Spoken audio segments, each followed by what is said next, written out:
The impossible turned possible.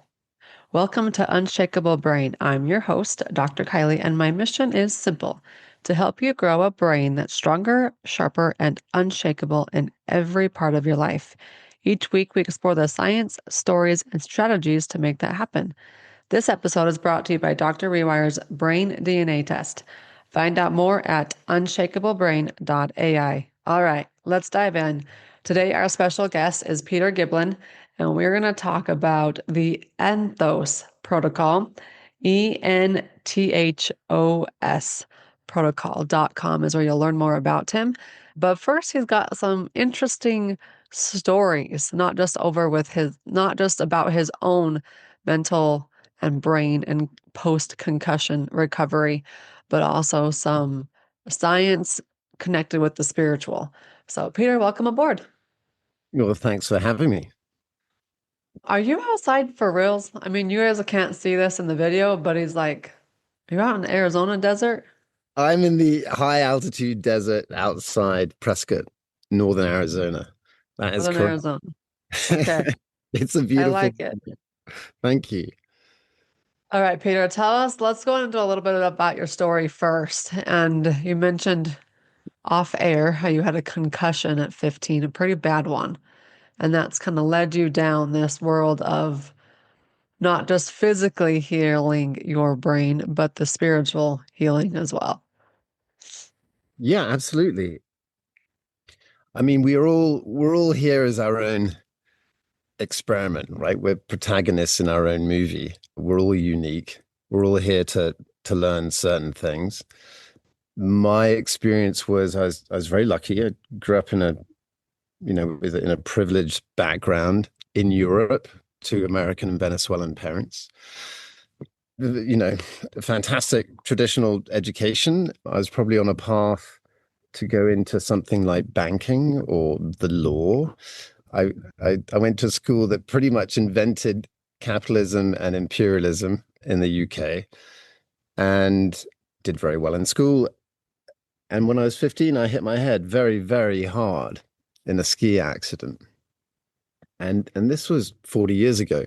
So the only advice I was really given by neurologists was rest, sit in a dark room for a couple of months, and don't look at screens, don't exercise, don't watch TV, don't read, because you're going to get a very big headache, which is constant. And what I now realize happened was I basically taught myself how to meditate. Right. So this is really primal stuff. If you think you get a headache, figure out how not to think. Then the headache goes away. Now, one of the byproducts of this was I lost, after 2 months, let's call it training, I kind of became a bit lethargic and apathetic and lost my ambition, really. I got very, very sensitive. I could feel things in a different way. But the concerning bit was I didn't really care about the things that I thought I was supposed to care about. And eventually muscled my way through high school and still got into Yale University and got myself through that. But it was only when I had brain scans last year that it was very clear that my brain had rewired in a way that was unusual. So a lot of lateral thinking, a lot of workarounds, and that there was a disconnect between the left and right hemisphere. So I had a lot of knowledge and still was able to be a pretty good critical thinker, but my executive function wasn't so good. Now, having said that, what it did allow me to do in my pursuit of what you could say understanding spirituality over the last 25 years is that I didn't really question what was possible. I didn't need, as I did as a kid, to understand everything, and that everything, basically nothing was true until it was proven. Like that just went out the window. Like I just started to accept things based on direct experience. And that could be anything from telepathy to what we could call intuition or things that people in the West find quite hard to believe. A very different world. Okay, that's cool. So, one, the advice that people are given with concussions. It's so broad spectrum. Two, that was, you said 40 years ago. And then three, can you explain to us the conscious versus the unconscious? And if that's a new concept to somebody listening, how would you Sure. explain that? I mean, I got very interested in the nexus between art, technology, and science, bringing those sorts of people together. And then by 2000, I thought, well, what's underneath that? And came up with this word consciousness. So I've been studying that for about 25 years. And that really started with studying Dzogchen, which is a lineage in the Tibetan Buddhist tradition, with Tenzin Wangyal Rinpoche. I'm still a student.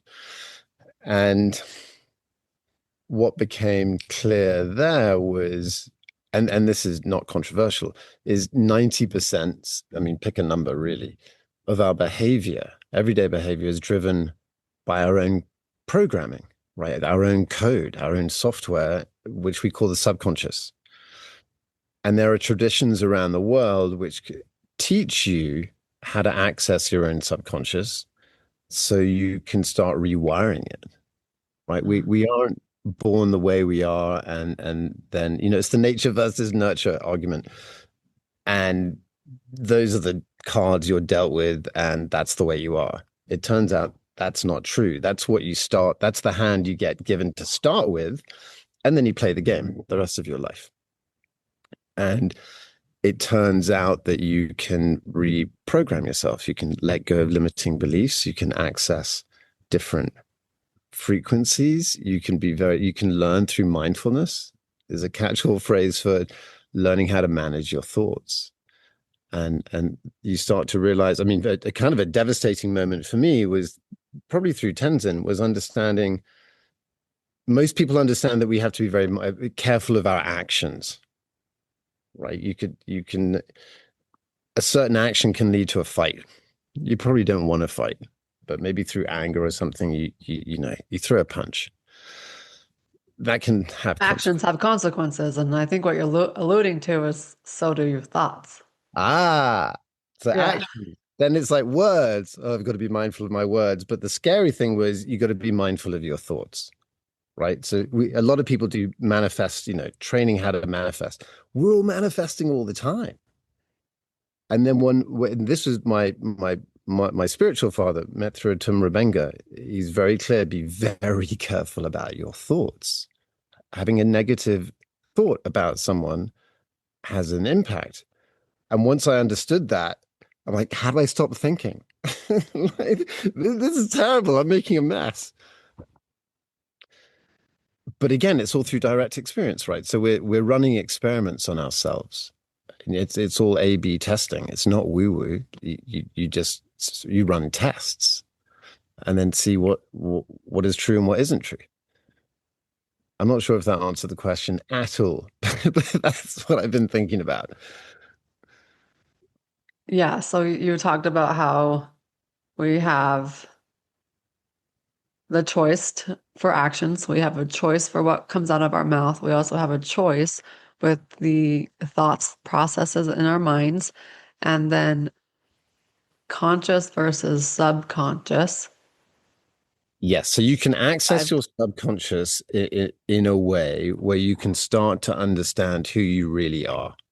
So most of us have got a story around what we'd call our identity, right? Yeah. I am a banker with a wife and three kids and two dogs and et cetera, et cetera.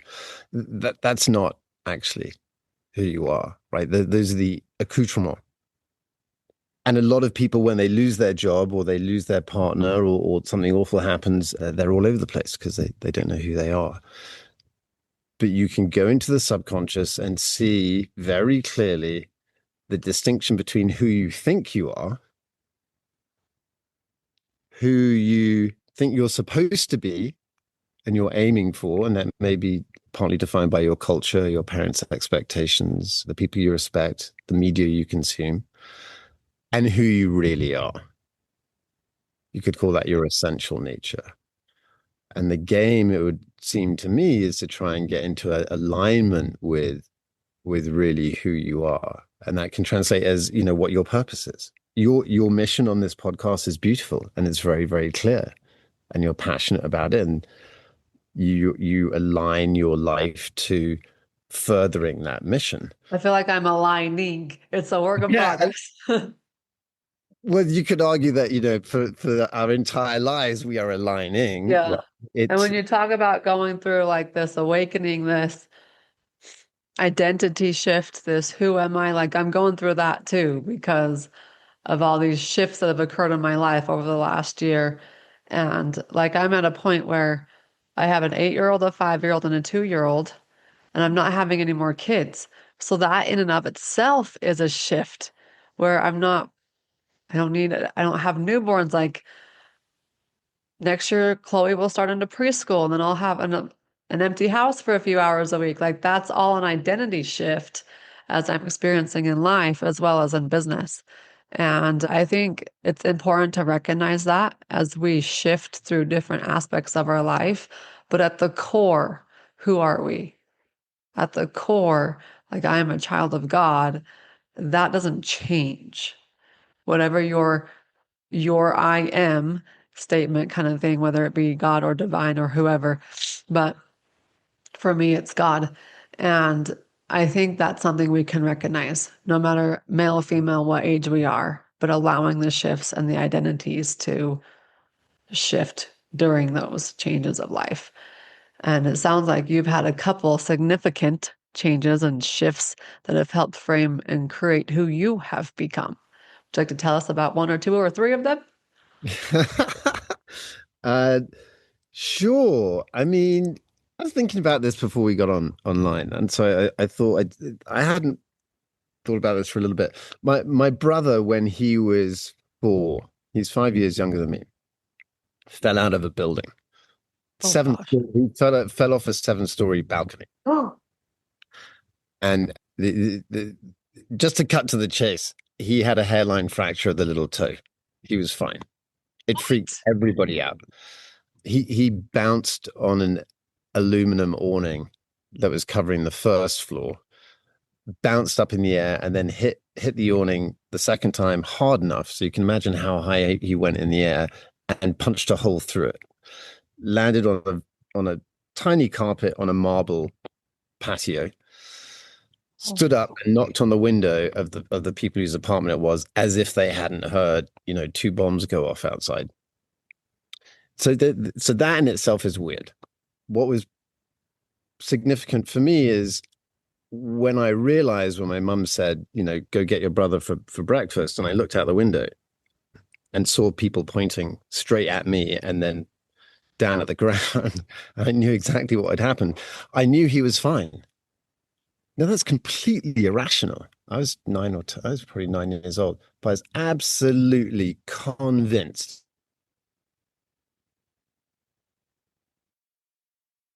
My mother ran out into the street,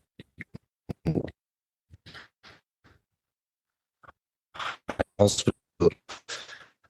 It's like he's fine. So that kind of dialed has made my view slightly different. Another huge one was through initiation into a beautiful, beautiful primordial wisdom tradition from Gabon, the lineage holders of the pygmies. It's called Bwiti, Bwiti. They call it le science, it's science.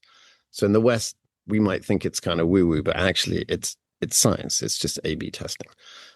I saw in initiation 12 what it looked like indigenous elders sitting around a table. And I had no idea what that meant. But with the help of a colleague, we figured out that those 12 were living masters across 6 continents. And they needed their mission. One of their missions was they needed to be at the UN in New York, November 29th, 2017, in order to do something. And if we chose to accept the mission, we had a year to find them following dreams and synchronicities. And so we did it. We started a foundation. It was called Le Ciel Foundation. We raised some money, and 360 days later, we were in Eastern Siberia in front of the 12th. Now, that doesn't compute. How do you find 12 people out of 8 billion following So synchronicities? going back to the impossible is possible, we started off with today, Yeah. you were put on an impossible task, or so it seemed by Yeah. the outside individual. And you just thought, okay, well, I'm going to trust in my dreams and trust in my intuition and watch as it came to pass. Yeah. And it goes back to what you were saying in terms of your relationship with God. The bizarreness of the experience for me was with my friend. When we understood what the mission was, I had no doubt. It was, oh, that's what I'm supposed to do. It was it in some people's language, God gave me an instruction, or us. And if you gave me the instruction, then it was possible. And so we didn't go on social media. We didn't tell people what we were doing. We didn't need other people's thoughts going, you're crazy, that's impossible. We just did it. And I'm not sure if everyone on the team felt that way. And that was fine. But I did. And then, of course, you get tested. As we all do, on our faith. We get tested on, our determination, our patience, unconditional love, trusting ourselves and others, trusting our intuition in an emergency. We got tested on all of those things, but I can absolutely say, hand on heart, I had no doubt that this was going to happen. And by the way, it also felt it was such a significant, important thing that if we'd failed, someone else was going to do it. Right? It's just one of those things that needed to happen in the universe. And it was a beautiful experience to have no doubt about, at least for a period of time, why I was here. It certainly wasn't about me. It was the joy of being in service to others, to not even know why they needed to be in New York. They didn't know why. So we found them, and then we invited them to their own council. We were just a production team. In many ways, that had nothing to do with us. It was them, but someone had to go to Botswana and Japan and Nepal and Colombia and say, hey, we're here for you. You need a passport. We're going to get you to the UN. We're going to look after you. We'll get you some warm clothes. It's cold in New York in November. So that gives me great faith and great strength and allows me through my work, through Enthos Protocol, to help people know that about themselves. I don't coach them and tell them. I give them access, or the field, the quantum field that I use with my team allows people to know who they are and perhaps why they're here and what's important, what isn't, what's getting in their way, and to be able to let go of things and go that's no longer serving me. That's wasting my time. That's wasting my energy. This is more fun. This is more meaningful. Yeah, I like it. So we've talked about the impossible turning possible in reality. That's a faith and a trusting thing that you can shift into the next of who you are. And if something's not serving you, to let it go. And it's crazy because I've let so many things in my life go this last month, even this last weekend, and in hopes that it will allow me to start a fresh start and to do the new thing. So if you listeners are wanting to have the courage and the faith and the knowledge, the trusting ability to let go of whatever it is that you're trying to hold on to and merge into the new you, the upgraded you, the unshakable you, you can take mine and Peter's word for it. We've lived our lives to where we can trust and have the faith and to move forward with just that knowledge alone. I think that's pretty special. And I don't take it lightly and I don't take it for granted. So, all right, Peter, can you share with us one story of a client experience that you've participated in? Sure. I love working with kids. And families, right? Because it's one thing to work as an individual, but we're always working as an individual within a collective, and the most Mm. obvious one is family. So I often work with a mother and then with a partner, and then we get to the kids. Sometimes I start with a kid and then we move to the parents. I had one kid, an extraordinary boy, lovely boy, 19, and a couple of big things had happened to him. One was when he was 16, he was present when his best friend got stabbed to death. That in any person's book that's going to register as a traumatic experience, right? Yeah. And the other thing that happened to him was the love of his life, his first love. He's only 19, he's 20 now, turned out to be someone with deeply narcissistic tendencies. I wouldn't say necessarily, a personality disorder. And he was deeply in love with this woman, and she dumped him. And I didn't even know this actually. 3 days later, one of his other best friends got together with this woman. Oh Uh, gosh. so he wasn't in a great place when I met him. Super sweet boy. And he's there's actually he's giving me a testimonial on my website, which is lovely. But our first session, he described in his testimonial that I took him to a location where he could sit with himself. In Dzogchen, you could say sort of inner refuge.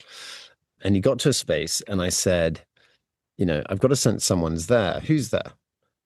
And he goes, oh, it's Will. I'm like, who's Will? He goes, oh, I told you about the narcissistic girlfriend. It broke my heart. But what I didn't tell you is this guy, and it's Will, who jumped into bed with her. And I'm like, oh, okay, that's interesting. How did that make you feel? He's like, well, he's so sweet. It's like, well, I'd like to say that I wish him the best, but I'm pretty angry about it, actually. I'm like, fair enough. Fair enough. I'm like, but he's here. So why don't you ask him internally why he did that? He's like, oh, I know why he did it. I'm like, he's here. This is an unusual space. Ask him. So he falls into silence for two minutes. We do this on Zoom, by the way, but I can see his face. And like his face just changes and he goes, oh. I'm like, what happened? He goes, I get it. I'm like, what do you get? And he goes, well, I know this kid's mother. I've known him all my life. She's not a nice person. She's not a nice person at all. And what Will just told me is he's never received love. Right? This is an aspect of Will that Will himself, as a human being, probably hasn't got his head around himself. But this aspect of him that my client was able to access, he's like, I've never experienced love. My mum was really tough, and I saw the love and the that you had with this girl. And when she broke up with you, she approached me, and I thought, this is my chance to experience love. And I didn't want to hurt you, but that's why. And I'm like, wow, that is mind blowing. How does that make you feel now? He's like, well, I have compassion for him. I understand why he did it. I'm like, are you still angry with him? He's like, no. I'm like, can you forgive him? He's like, yeah.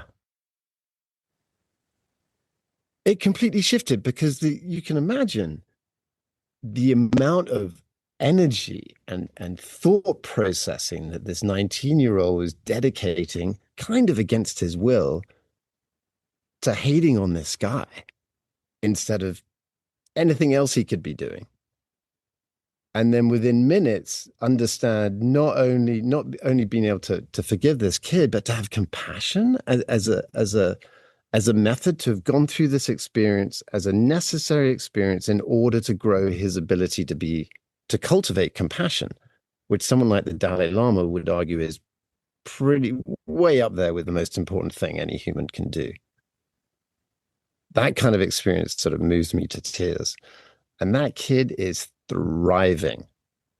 He is amazing. And so to be in service to individuals, particularly kids, 14 to 25-year-olds and their families, brings Teenagers and young great joy. adults. Yeah, Yeah. yeah, yeah. I've seen instances where methods are used to rewire instances and things like that. As we finish up here, Peter, I'm not much one to meditate. Hmm. If you're to get into this meditation space, what would you recommend to us beginners? Oh, good question. You know what? Tenzin Wangyal Rinpoche, who has a wonderful organization called ligmincha.org, ligmincha.org. He once said to me, "Look, I could teach you 9,000 different ways to do this. Mantras, visualizations, breathing techniques, moving your body." And he said, "Look, just choose one that you like and just do that. Just do that once a day." There's also something important about Dzogchen as a teaching method, and I think thank you for catalyzing this. Within Bhuiti and within Dzogchen and within certain primordial traditions, instead of saying meditation's the thing and imagine a clear blue sky and your thoughts are white puffy clouds and just watch them drift away, which actually is quite an effective thing to do. But you don't Wait, know I what. can look at the clouds and just watch them drift away and try to like clear my mind. Yeah, so the white cloud is your thought, and so you're trying to detach yourself from the thought. Okay. So you're observing the thought as opposed to being consumed by the thought. And with your eyes shut, you can imagine that, and then just watch the cloud dissolve. So I'm going around the houses here, but I'll explain. So you can use many techniques, but they're giving you what's called one taste. So he can actually, and masters can give you the experience of what it's like to not have thoughts, which is the ultimate goal, to just be in total peace. It's almost like pre-creation, pre-Big Bang, infinite possibility, but there's no code. That first line of code hasn't been written. The artist is looking at is looking at a blank canvas, and you haven't even thought which brush you're going to use, which paint, and what the first stroke's going to be. You're just in that state. Now, someone like Tenzin and within the Enthos protocol, you can give someone that experience. So now you have a goal through practice of the state that you're aiming for. You've already been given the taste, which makes things much, much easier. And within the Enthos protocol, one of the gifts is you can get to that state of peace, and you get trained quite quickly. There's different workarounds as to reconnect with that sense of peace and what in Dzogchen would be called emptiness or nothingness, not in a nihilistic way, but in a full potential, but nothing's there yet. And then to come around to give maybe something more practical is to relax somewhere, maybe after, or in a warm bath, and to just focus on the sensation when you're breathing of the air touching the edge of your nostrils coming in and out, and just put your full attention on the sensorial experience of breathing. What you're basically trying to do is to give your mind a hook to focus on. It can be a color, it could be a smell, it could be the sensation of the breath in the nostrils, just enough of a distraction, something to focus on that the thoughts are less prevalent. And there are many, many hacks to doing that. But I think the breathing on the edge of the nostrils and trying to focus on that, and then inevitably after a second or two, a thought's going to come, and instead of going, "Oh no, I didn't do it so well," it's, "Oh, okay, that's how this works." And now I recognize that I'm in a thought, and that can take minutes even. Oh, my mind's just gone somewhere else. Then you come back to the sensation of the breath on the nostrils. And then you can add a color, perhaps. You can think of the color orange maybe while you're doing that, just enough to keep the mind out of it. I Yeah. hope that. All right. So, out of all the many different techniques you can try, just pick the one that works for you and stick with it. And then you can go from there. Yeah, and you could learn, I direct people to ligmenture.org. Tenzin has a wonderful, what he calls a cyber sangha on Facebook, and you can connect with that. So many beautiful exercises. He's such a beautiful, beautiful teacher and master. Other people can do it running, Kylie. Mm. Like, Hmm. like you Get in there start zen while running. Yeah. I like my Peloton. It's still talking to me Peloton, though. right? At some point, I mean, it's a great place to be creative because you get access to all kinds of different thoughts. But then at some point, it's just the breath in your body. And that's why people are doing it. It's meditation. It's the same thing, just a different way of getting that. Yeah. All right, Peter. Again, that's enthosprotocol.com where you can find and learn more about Peter, ENTHOS protocol.com. Thanks for joining us today in warmy Arizona in the mountaintops. And I'm in Utah where it's getting to be chilly. But it's all It's right. I getting love the chillier, but it's so beautiful. It's so beautiful. you got the sunshine. Um, Yeah. Thank you so much for having me. I really enjoyed our conversation, and perhaps we'll do this again. Yeah. All right, guys. I am Dr. Kylie, your host of Unshakable Brain. Give us a shout out on social media, review if you would be so, I would be so grateful if you would leave a review on your favorite podcast platform. And let's create unshakable brains together. See you next time.